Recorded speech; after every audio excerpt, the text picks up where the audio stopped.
سب سے پہلے تو اللہ تعالیٰ کا کیا حکم ہے؟ اللہ رب العزت قرآن پاک میں فرماتے ہیں لا تقنطوا من رحمت اللہ، خدا کی رحمت سے نا امید نہ ہونا۔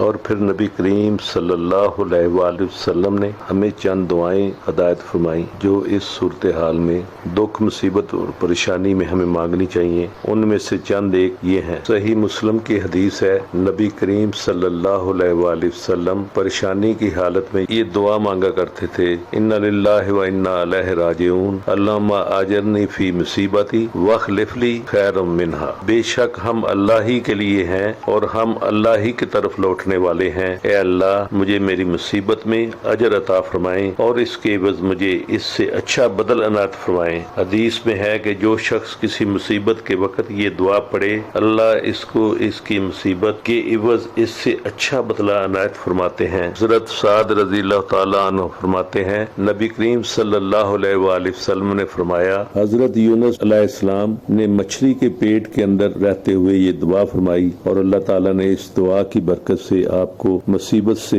خلاصی عطا فرمائی۔ لا الہ الا انت سبحانک انی کنت من الظالمین، اللہ کے سوا کوئی معبود نہیں، وہ پاک ہے، بے شک میں ہی ظالموں میں سے ہوں۔ ایک اور حدیث میں ہے، نبی کریم صلی اللہ علیہ وآلہ وسلم کو جب کوئی کام سخت تکلیف اور پریشانی میں ڈال دیتا تو آپ یہ دعا پڑھتے، یا حی یا قیوم برحمتک استغیث، اے زندہ اور ہمیشہ رہنے والے، تیری رحمت کے وسیلے سے تیری مدد چاہتا ہوں۔ نبی کریم صلی اللہ علیہ وآلہ وسلم پریشانی کی حالت میں یہ دعا بھی پڑھا کرتے تھے۔ حضرت ابن عباس رضی اللہ تعالیٰ عنہ سے روایت ہے کہ آپ فرماتے ہیں کہ حضرت صلی اللہ علیہ وآلہ وسلم تکلیف کے وقت یہ دعا کرتے تھے، لا الہ الا اللہ العظیم الحلیم، لا الہ الا اللہ رب السماوات والارض و رب العرش العظیم، یعنی اللہ تعالیٰ کے سوا کوئی معبود نہیں، اللہ کے سوا کوئی معبود نہیں جو آسمانوں اور زمین کا رب ہے اور عرش عظیم کا رب ہے۔